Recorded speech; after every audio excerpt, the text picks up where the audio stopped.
Imagine a billionaire, surrounded by luxury, yet haunted by a question: who truly sees him for who he is, not what he owns? He gave them his wealth to see what they valued. But it was what his maid spent it on that shattered his heart and changed his life forever. A billionaire, tired of gold diggers and masks, gives 3 women in his life a limitless credit card: his girlfriend, his assistant, and his maid. What they choose to do with it reveals more than he ever expected: ambition, vanity, and one act of quiet compassion that would lead him not just to love, but to a home he never knew he needed. Hello, family. Welcome to Whisper Fable. Please subscribe and leave a like, it means the world to us. Also, share this video with your friends and loved ones, and turn on post notifications so you don't miss future stories from Whisper Fable. Thank you for your support. Now, sit back, relax, and dive into this extraordinary tale. The sun filtered through the floor-to-ceiling windows of the penthouse, casting long golden streaks across the polished marble floors.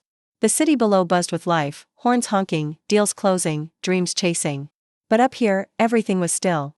Peter Rafford stood in front of the vast windows, sipping black coffee from a minimalist mug. He wore a tailored navy suit, unbuttoned at the collar, no tie. He looked perfect. But his eyes told a different story, one of fatigue, not of the body, but of the soul. The world knew him as the tech oracle, the billionaire genius who revolutionized smart home AI and cybersecurity. His face graced the covers of Forbes and Time. His name was whispered with envy and admiration in elite circles. But behind the awards, the interviews, and the luxury, Peter felt something gnawing at his insides, a hollowness he couldn't code his way out of. "Sir, the car is ready," came a gentle voice from behind. Peter turned slightly. Mirabel, his maid, stood at the edge of the room, not daring to step further without invitation. She wore her usual gray uniform, her hair tied in a simple bun, eyes cast down. "Thank you, Mirabel," he said with a nod. She disappeared as quietly as she arrived. Peter sighed and turned back to the glass. He didn't need to be at the office today. His executives could handle the meetings. His assistant, Stella, had already prepared everything. His girlfriend, Lana, had texted him from Dubai, sending selfies with heart emojis, *miss you, babe. Can't wait to show you what I bought, *. He didn't reply. He didn't feel missed. He felt watched, like a walking vault, like everyone around him was waiting for an opportunity to open the door and take what they wanted. Even in love, especially in love, it always felt transactional. What if you could see the truth behind the masks people wear? A gentle chime interrupted his thoughts. Stella, his personal assistant, had entered the room, holding a tablet. "Morning, Peter. I have your briefing here," she said briskly, tapping the screen. "Not now, Stella. Clear my schedule for the week," he said, walking past her. Stella blinked. "Everything?" "Yes, everything. But Lana's dinner, reschedule it or cancel." "I don't care." She looked at him with confusion but nodded. "Of course." Peter walked into the study, shutting the door softly behind him. The study was the only room that felt personal, shelves filled with books on philosophy, psychology, and a few worn novels from his childhood. On the desk sat an old photo of his parents, long gone. He picked it up and stared at it. His mother's voice rang in his head: "Marry a woman who builds, not just a woman who shines. Gold can be polished, but foundations must be strong." He sat down heavily in his chair. What good was all this empire, if he couldn't trust the people in his life? Lana was beautiful, no doubt. Every man envied him, but her affection shifted with the tides of luxury. When the gift stopped, so did her tenderness. Stella was brilliant and efficient, but overly ambitious. He had once overheard her telling a friend at a company gala, "If I play my cards right, I could become Mrs. Rafford." That sentence lingered with him like a stain on a white shirt. Then there was Mirabel, quiet, diligent Mirabel. She barely spoke unless spoken to. She never asked for anything. She was paid well, had full benefits, and yet lived with a humility that didn't make sense to him. He once offered to pay for her mother's surgery when he overheard her talking on the phone in the kitchen. She had refused. "It's not your responsibility, sir. I'll manage." "Who does that?" Peter stared at the 3 names he had scribbled onto a notepad: Lana, Stella, Mirabel. 3 women, 3 roles, 3 possibilities. His eyes narrowed. What if he could find out what they truly cared about without asking? Strip away the performance. See their core. He tapped a pen against the desk rhythmically, then picked up his phone and made a call. "James, I need you to do something for me." Quietly. His head of private security answered immediately. "Yes, sir. I'm going to give 3 women access to my resources. I want full surveillance, purchases, locations, behavior. Keep it discreet." There was a pause. "Understood." He ended the call and leaned back, a slow breath escaping his lips. This wasn't about tricking them. It wasn't a game. It was clarity. He was done being surrounded by actors. If there was one woman among them who saw him and not the shine, he had to find her. He stood up and looked at the mirror on the wall. His reflection stared back, wealthy, powerful, respected. But alone. Not for long, he told himself. Peter sat alone in his study well past midnight, the only light in the room coming from a single brass desk lamp. The golden hue glinted off the crystal decanter beside him. He poured himself a two-finger glass of scotch, the amber liquid swirling slowly, as if hesitant to settle, like the thoughts in his head. He picked up the 3 velvet envelopes resting on the desk. Each one held a black, unmarked credit card, Limitless. 3 names were written on the envelopes in silver ink: Lana, Stella, and Mirabel. This was not a decision made in haste. Peter had thought about it for weeks.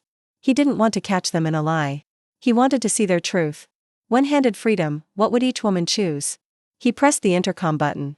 "James, everything ready?" "Yes, sir," his security chief replied. "We've installed location tracking and synced all card activity. Updates will come hourly. No surveillance in private areas, as requested."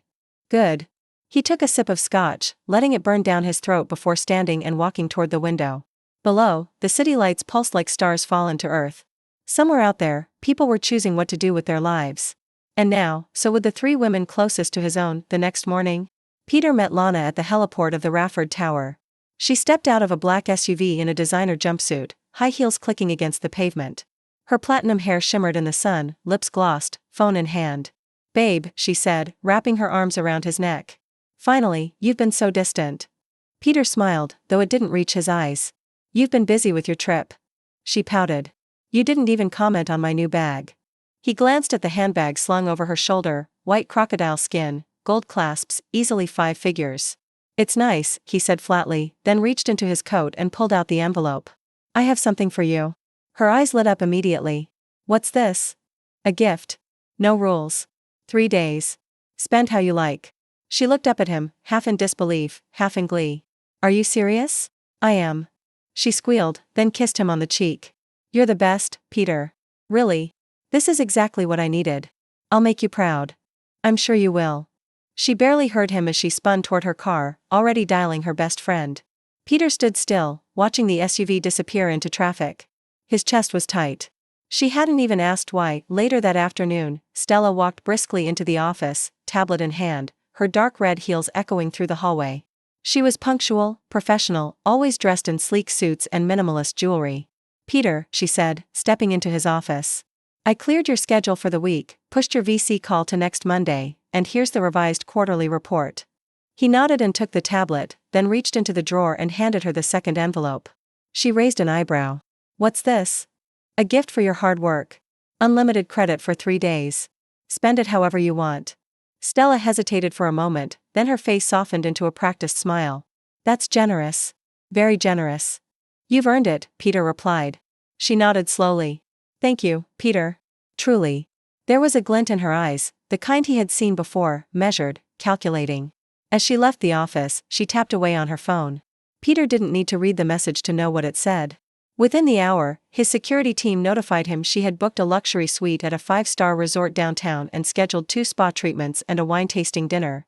The purchases began almost immediately: designer heels, a limited edition perfume, then a reservation for a rooftop cocktail mixer known for its elite guest list. "Make connections," she had once told him. "It's not about money, it's about rooms." Now he would see which room she would walk into when given the key. Mirabel found the envelope on the kitchen counter, resting beside her morning task list with a note in Peter's handwriting. "This is for you, Mirabel. No strings. Spend it however you want. You deserve it." She stared at the envelope for a long time before opening it. Her brows furrowed as she examined the card inside. She walked to Peter's study, knocking lightly on the door. "Come in," he said. Mirabel stepped in, holding the envelope delicately between her fingers. "Mr. Rafford, I think this was left by mistake." Peter looked up from his desk. "No mistake. It's for you." "But sir, I don't understand. Did I do something wrong?" He chuckled softly. "No, you've done everything right. I just wanted to say thank you. You work hard. Take a few days. Do something for yourself." She looked uncertain. "I don't need anything, sir. My needs are met." "I know. But just take it. You have 3 days. Go live a little." Her eyes met his for the briefest moment, deep brown, sincere, a little afraid. Then she nodded. "All right. Thank you." She turned and walked away quietly, envelope still unopened. Peter sat back, watching the door after she closed it. Something in her hesitation struck him. Unlike Lana or Stella, Mirabel didn't seem to see the card as an opportunity, but as a burden. That, perhaps, was the most revealing sign of all. That night, James called him with the first batch of updates. Lana spent $32,000 today, mostly luxury boutiques and jewelry. She also rented a yacht for a private party tomorrow. Peter's jaw tightened. Stella booked a photo shoot for herself with a celebrity stylist and has scheduled a networking brunch with several of your competitors. Expected, Peter murmured. And Mirabel? A pause. She bought groceries, paid 2 months' rent, gave a cash donation to a local orphanage. And, sir, she purchased 4 takeout meals, which she handed out to homeless men on 8th Street. Peter felt his throat tighten. She didn't use the full card, he asked. She's barely used 1%. Thank you, James. Keep me posted. As the call ended, Peter remained still for a long moment. Outside, the night deepened. The city sparkled, but all he could think about was the smallest act, the quietest gesture. No flashy dresses, no spa retreats, no clinking glasses over rooftop views. Just a woman with a humble spirit, sharing food with people colder than she was. A silent kind of dignity that couldn't be bought. And that was everything. The next morning, Peter didn't go to the office. He didn't shave. He didn't dress for meetings. He didn't make calls. Instead, he sat at his breakfast table in a loose sweater, barefoot, sipping black coffee as he scrolled through the quiet reports James had sent at dawn. The updates were chilling in their simplicity: screenshots of receipts, surveillance stills, itemized transactions. There was no commentary, no judgment, just the unvarnished truth about how each woman had used her freedom. He clicked on the first report, Lana. Her morning began at the Gilded Swan, one of the most exclusive boutiques in the city. A private appointment. Champagne was offered. She arrived in a black chauffeur-driven Bentley, hair curled into loose waves, wearing oversized sunglasses and a silk blouse that fluttered in the wind. Peter watched the security feed. Lana strode through racks of clothing like royalty, pointing at items without looking at price tags. The boutique staff scurried behind her, their arms piled with hangers. From her phone came Instagram stories, videos with hashtags #treatyourself, #richlife, #spoiled, and #blessed. Later that day, she was photographed having lunch at Lavish, a high-end rooftop restaurant. 4 of her friends joined her, all influencers, all dressed for a fashion week that wasn't happening. The lunch bill totaled over $2,000, bottles of wine, steak tartare, lobster risotto, and enough desserts to feed a small wedding party. James's report added a side note: one of the guests was rude to the waiter. Lana laughed and filmed it. By evening, the spending reached a fever pitch: jewelry stores, 2 designer handbags, a $6,000 diamond anklet. Then came the yacht. She'd rented one for the next day, a white party on the water, with a guest list of nearly 50 people, none of whom Peter had ever met. She hadn't texted him once, not to thank him, not to check in, not to ask if he wanted to join her. Just stories, hashtags, poses, performances, all for the camera, all for her audience. Peter clicked on the next report, Stella. Her morning was meticulous. She started at the spa, the Elements Retreat, known for its stress detox package, facial, massage, herbal steam. Then she had a fitting at a high-end designer tailor, custom dress, shoes, and a full wardrobe consultation. She wasn't buying beauty. She was buying strategy. At 3 p.m., Stella arrived at a members-only rooftop club in a sleek navy cocktail dress, her makeup flawless, her expression calm. She met with 3 men, all senior executives in firms that had been circling Peter's company for acquisition talks. Peter stared at the footage. It had no audio, but he didn't need it. She leaned forward at the table, smiling, confident. A toast was made. She handed over business cards. James's note read, *. She introduced herself as Peter Rafford's closest advisor. Played heavily on her proximity to you. *. Later that evening, Stella posted on LinkedIn, *. Success is about the rooms you walk into and who's waiting for you at the table. Always come prepared. #strategy, #leadership, #women in power. Peter closed the laptop and pushed it away. There was nothing illegal, nothing sinister, but it still cut deep. The last file remained unopened for hours. Peter almost couldn't bring himself to click it. He wasn't sure why. When he finally did, it began with a photo of Mirabel standing in line at a neighborhood market, not a gourmet store, not organic, just a small corner grocery 2 blocks from her apartment. Her cart was modest: rice, beans, canned goods, a small bottle of olive oil, fresh bread, and a bouquet of daisies. She also picked up a pack of diapers and 2 boxes of baby formula. The receipt totaled $87. Peter leaned in. The next photo was her walking to a 4-unit brick building. She climbed the stairs to her modest apartment, let herself in, and reappeared minutes later holding 2 canvas grocery bags. She walked 3 blocks to a nearby hospital, where she spoke quietly to the front desk nurse. After some back and forth, she handed over the card and paid off a bill. James's team later confirmed it was for a neighbor's chemotherapy treatments. No announcement, no selfie, just a quiet donation. Later that day, she visited the old stone orphanage on 6th Street. Peter recognized the building, peeling paint, rusted gates. Mirabel brought books, art supplies, and fruit. One of the final images showed her seated on the floor with 3 children around her. One of them had curled up and fallen asleep in her lap while she gently patted his back. Peter's throat tightened. She didn't know she was being watched. She wasn't playing a role. She was just being herself. And her day had cost less than a pair of Lana's earrings. That evening, Peter stood on the balcony of his penthouse, untouched scotch in hand, watching the stars, or maybe just the city lights pretending to be stars. He thought of the contrast, the noise of Lana's yacht party echoing across the water, the flashbulbs, the ego. Stella, sharp, strategic, always in control, always climbing, even if it meant stepping on him to do it. And Mirabel, simple Mirabel, kind Mirabel, feeding others, healing debts that weren't hers, showing up quietly where the world had turned its back. He'd given them each the same chance. And each had revealed everything. It wasn't about money. It never had been. It was about character. The masks had fallen. Now came the hard part, facing what lay beneath them. The dining room was set for 6, but only 4 places had been filled. The crystal chandelier hung above the long walnut table, casting a soft golden light on the glistening silverware and pristine white plates rimmed in gold. The air smelled faintly of sandalwood and aged wine. Peter sat at the head of the table, wearing a charcoal gray suit without a tie, his shirt unbuttoned at the collar. He looked calm, but the storm inside him was loud. Across from him sat Lana in a fitted red dress that shimmered as she moved. Her makeup was immaculate, hair sleek, eyes bored. To her left, Stella in a black pantsuit with sharp lines and a silver brooch that glinted under the light. She sat straight-backed, poised, calculating. To Peter's right, Mirabel in a soft cream blouse and a long floral skirt. She looked like she didn't belong there, and she knew it. Her hands rested awkwardly in her lap, and she had barely touched the water in front of her. A 5th chair sat empty. Peter hadn't invited anyone else. The room was quiet, too quiet, until Lana let out a sigh. "So," she said, twirling her wine glass between her fingers, "what's the occasion? You said this was important."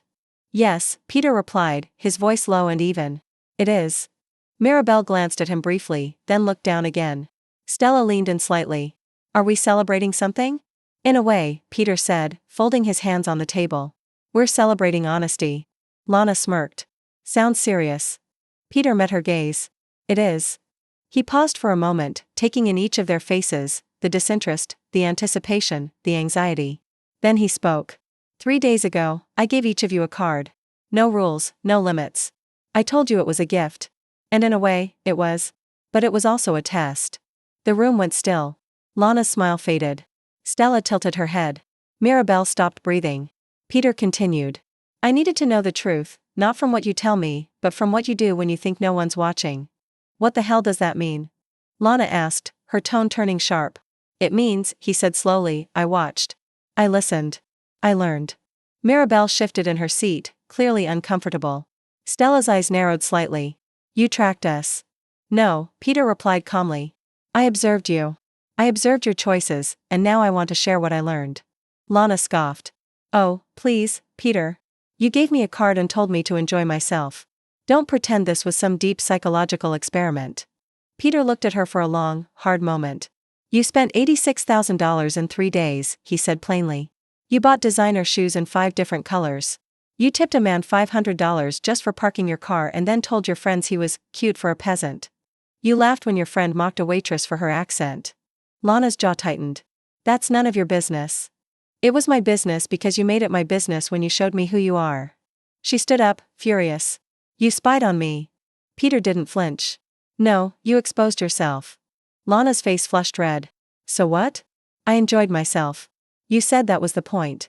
"I said, spend it how you like." "And you did. You used it to feed your ego." Lana grabbed her clutch, shoving her chair back. "Unbelievable. You're sick." "No," Peter said, cool and steady. "I'm done being blind." She stared at him for a long second, waiting for him to apologize. When he didn't, she turned and stormed out of the room, heels pounding against the marble floor. A heavy silence followed. Stella exhaled slowly, the tension in the room now thick and suffocating. Peter turned to her. Stella, he said, you were different. You didn't throw parties. You didn't waste money. But you used the card to elevate yourself. You attended business mixers, scheduled meetings with executives I've never introduced you to. Sold the idea that you were my partner when you aren't. Her eyes narrowed. So ambition is a crime now? No, he said quietly. But deception is. And you weren't investing in us. You were investing in your exit strategy. I've given you 5 years of my life, she said, her voice growing tense. I've worked around the clock. I've saved you from disasters. You know how many times I cleaned up after your ex-girlfriends? The press? I know, Peter said. And I'm grateful. But loyalty doesn't give you license to manipulate. She rose slowly, adjusting her blazer. I see what this is. You've decided she's the saint, Stella said, nodding toward Mirabel. The maid with a golden heart. This is some twisted Cinderella fantasy, isn't it? Mirabel froze, eyes wide. Stella, Peter began, but she cut him off. No, it's fine. I just wish you had the guts to tell me you were done instead of staging a performance. Good luck with your experiment. She walked out more gracefully than Lana, but the door still closed like a gunshot. Peter turned slowly toward Mirabel. She hadn't moved. I'm sorry you had to witness that, he said gently. Mirabel's voice was barely a whisper. I didn't know what this was. I thought maybe I was being let go. Peter blinked. Why would you think that? Because, she hesitated, you've never invited me to this part of your world. And suddenly there was money, a dinner. I thought maybe it was a goodbye. He shook his head. It was a beginning. She looked up at him, eyes uncertain. I saw what you did with the card, he said. The food, the hospital, the kids. You didn't know I was watching. You didn't want recognition. You just gave. Mirabel looked down, embarrassed. I didn't think it was my money. It felt wrong to use it for myself. And that's what makes you different, he said softly. You don't take. You give. Not to impress, not to climb, just because it's who you are. She swallowed, her voice barely audible. I'm just trying to be decent. Peter leaned forward.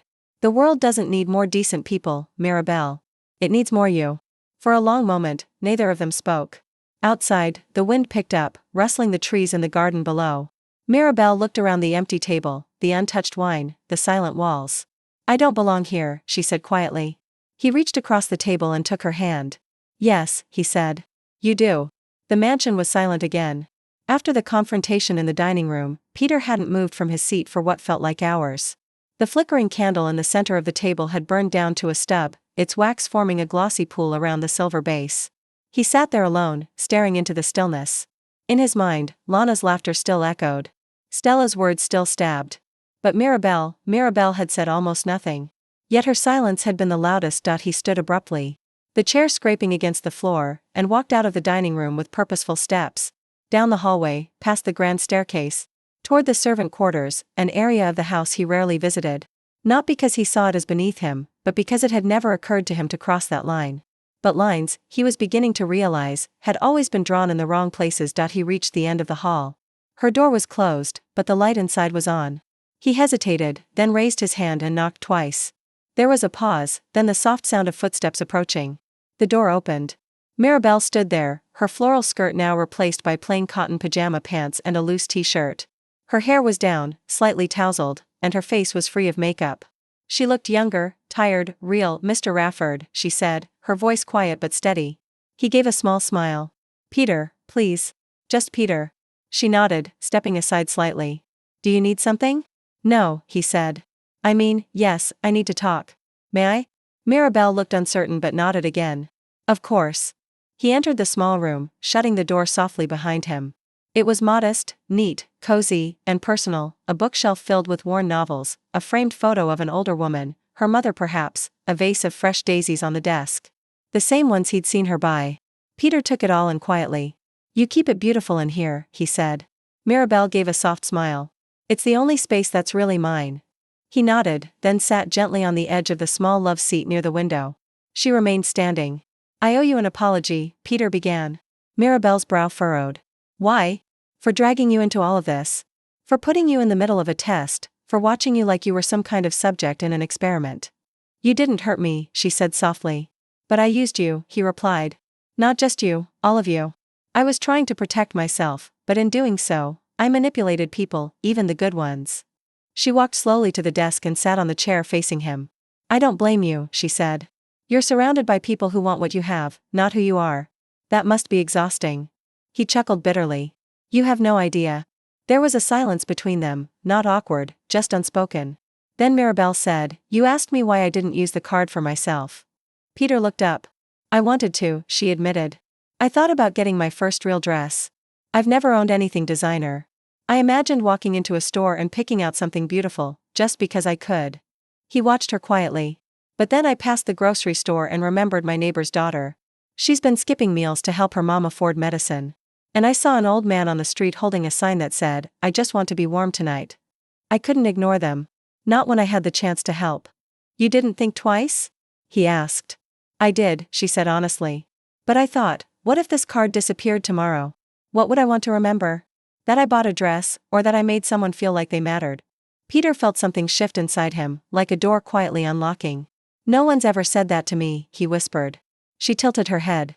What do you mean? He hesitated, then stood and walked to the window. I've built everything from the ground up, he said. Every cent, every company, every opportunity. But not a single person in my life has ever told me that I mattered. Just what I gave, what I owned, what I could do for them. He turned to face her.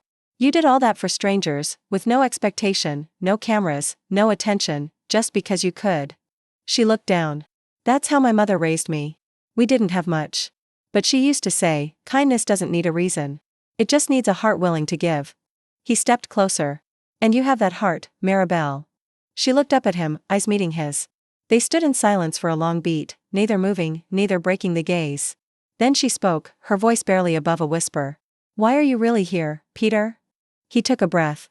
Because I'm tired of pretending, he said. Tired of performing. Tired of being with people who only see my bank account. And what do you see when you look at me? She asked, her voice trembling. He reached out slowly, gently brushing a strand of hair behind her ear. I see peace. I see honesty. I see someone who doesn't want anything from me, except maybe to be seen back. Mirabel's eyes welled, but she didn't look away. I'm afraid, she admitted. I'm just me. I don't know your world. I don't know how to be what you're used to.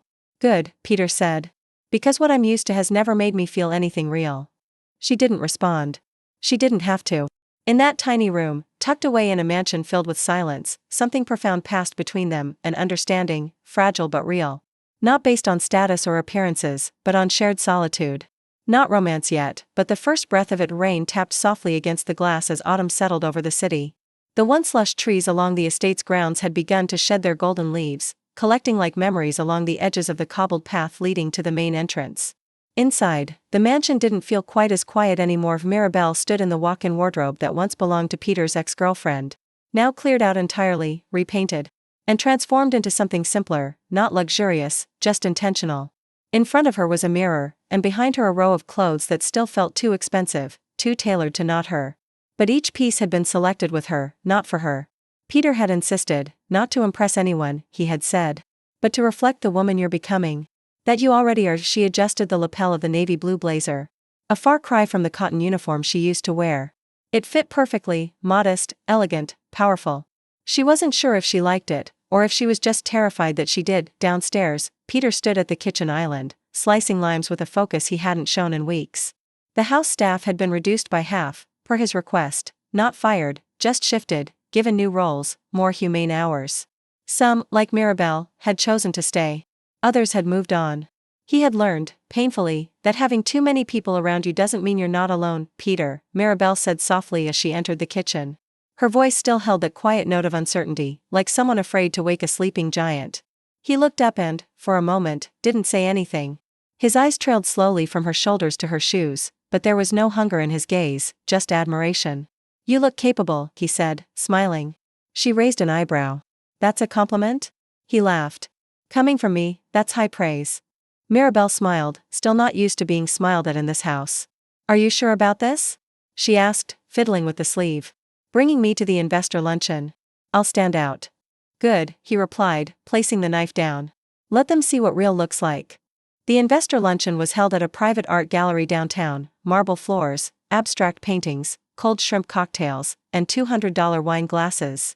Peter entered with Mirabel by his side, no security detail, no red carpet treatment, just two people walking shoulder to shoulder. As expected, the room reacted subtly, the way rich rooms do, a glance here, a whispered question there, a few forced smiles, a few polite nods. Stella was there, too, speaking with a small group of VC managers. She locked eyes with Peter briefly. Her gaze flicked to Mirabel, then away. Keep your head high, Peter murmured to Mirabel. You don't owe anyone here anything. Mirabel nodded and followed his lead. She didn't speak much, only when asked.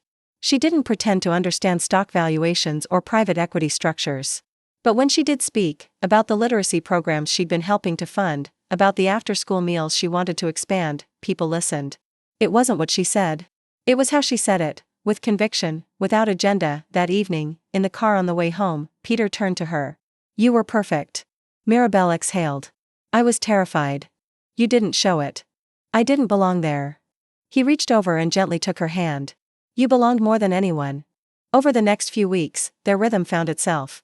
Every morning, Mirabel met with an advisor Peter had hired, not to change her, but to equip her. Business literacy, accounting basics, leadership, mentorship. She resisted at first, but he insisted. You're already a leader, he said. I'm just giving you better tools. She began spending her afternoons at a shelter she used to volunteer at, now anonymously funded by Peter's foundation. Only now, Mirabel had decision-making power. She wasn't folding laundry anymore. She was managing budgets, hiring staff, organizing services. At night, they shared quiet dinners, no staff, no catering, often just takeout or simple meals. Mirabel prepared herself because she enjoyed it, not because it was her duty. Sometimes they sat in silence. Sometimes they debated ideas. Sometimes they laughed until Mirabel had to clutch her stomach and Peter had tears in his eyes. The mansion changed, not physically, but atmospherically. Rooms that had been cold and decorative began to feel lived in. The study now had a second reading chair. The kitchen had handwritten grocery lists on the fridge. The garden had a corner where Mirabel was planting herbs. And Peter, though comically bad at gardening, always joined her on weekends. And one day, after a storm had rolled through the night before, Mirabel found Peter standing under the dripping pergola, watching the dawn break. She stepped beside him, coffee in hand. What are you thinking? She asked. He looked at her. I used to want to be remembered for building an empire, he said. Now I just want to be remembered by the person I chose to build with. Mirabel looked away shyly. I'm not easy to build with, she said. I get scared. I still doubt all of this. Good, he said, smiling. Doubt keeps us honest. Fear keeps us humble. She turned to him. And what keeps us going? Peter reached out and touched her cheek softly. Love, he said. But not the kind people sell in magazines. The kind you grow in small moments. The kind that shows up even when the world isn't looking. She leaned into his touch. And for the first time since they met, not as maid and billionaire, not as employee and employer, not even as two strangers in two worlds, they stood together as partners, two people choosing, one day at a time, to build something real. The fireplace crackled softly in the background, casting shadows that danced along the stone walls of the sunroom. Outside, the garden was quiet under a blanket of early morning frost. The rosemary bushes, dusted white, looked like a light breath of winter. A faint hum of classical music played from the vintage radio Peter had found at a flea market, something Mirabel insisted on restoring herself, piece by piece, inside. Warmth pulsed, not from the fire, not from the blankets, but from something intangible, something earned. Peter sat cross-legged on the plush rug, wearing an old college hoodie, a mug of tea balanced between his hands. Across from him, on the oversized floor pillow, sat their daughter, just 3 years old. Curly hair tousled, eyes wide with curiosity. Clutching a picture book upside down, Mirabel entered the room in soft slippers and a cardigan 2 sizes too big, Peter's, of course. She carried a plate of toast and fruit, humming under her breath. She didn't ask if he'd eaten. She didn't hover.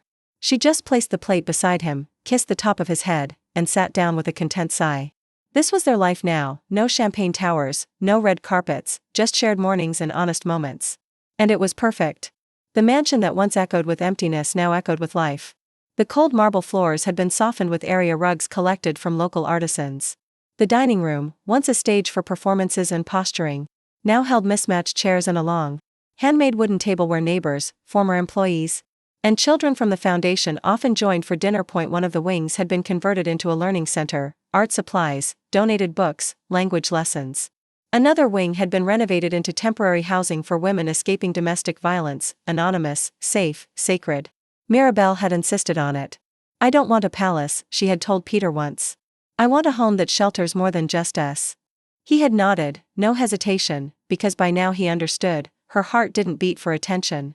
It beat for impact. Mirabel never asked Peter to announce her role. She wasn't interested in press releases or charity galas, but her influence became undeniable. She co-founded the Rafford Human Dignity Initiative, a non-profit dedicated to housing, healthcare, and education for underprivileged communities. She designed every program. She visited every site. She remembered every name. And still, every Thursday, without fail, she went to the orphanage on 6th Street, now painted fresh white, with a playground built by Peter's team and funded by donations. Not wealth. Peter would sometimes accompany her there, quietly watching as she sat cross-legged among the children, telling stories, teaching words, tying shoelaces. They didn't know she used to mop floors. They didn't care. They only knew she made them feel seen. And Peter, he found himself in awe of her more with each passing day. The media had, of course, tried to spin their story, first with scandal, *billionaire leaves heiress girlfriend for housemaid. Cinderella or strategic social climber. But when no drama followed, and Mirabel refused all interviews, and Peter ignored the tabloids altogether, the noise died. Eventually, the world accepted that maybe, just maybe, their story was not a performance. It was, in fact, a revolution. One evening, long after their daughter had gone to sleep, Peter and Mirabel sat on the back porch, wrapped in a shared blanket, sipping chamomile tea. The stars above were clear, and the garden lights glowed like little lanterns among the hedges. Crickets chirped. The wind was gentle. Peter watched Mirabel as she stared into the sky, eyes calm, hands folded in her lap. "You still think about the past?" he asked. She smiled faintly. "Sometimes I remember polishing this very porch, worrying if I missed a spot, worrying about you." He chuckled. "What did you think of me back then?" "I thought you were unreachable. Not just because you were rich, but because you looked like someone who hadn't been held in a long time." His smile faded into something softer. "And now?" She turned to him. "Now I know that no one is unreachable. They just need someone who doesn't come with a price tag." He leaned in and kissed her forehead. "You gave me more than a home, Mirabel. You gave me a place to belong." She took his hand, interlacing their fingers. "And you gave me something I never dared to ask for." "What's that?" "A life of purpose and love. I didn't think I was allowed to have both." He squeezed her hand. "You are. And if you forget, I'll remind you." Years passed. The world kept spinning. Business deals came and went. Investments grew, foundations expanded. But one thing never changed. Every night before bed, Mirabel tucked their daughter in with a story, not from a book, but from her heart. A story of a man with everything who gave it all away to find what mattered. A story of a woman with nothing who gave what little she had and changed the world in the process. And when their daughter asked, "Mama, is that story true?" Mirabel would smile, lean close, and whisper, "Yes, baby. It's the truest story I've ever lived." And just outside the door, Peter would listen, with tears in his eyes, knowing that for the first time in his life, his empire wasn't measured in dollars or deals, but in the laughter echoing down the hallway, in the soil under Mirabel's fingernails, in the stories being passed on. This was no longer a house made of stone. It was a home built with patience, trust, and a kind of love that asked for nothing and gave everything. We've come to the end of this story on Whisper Fable. I hope you enjoyed it. Leave a like and subscribe to Whisper Fable for more heartfelt stories that remind us what truly matters. Thank you for joining us, and we'll see you in the next tale.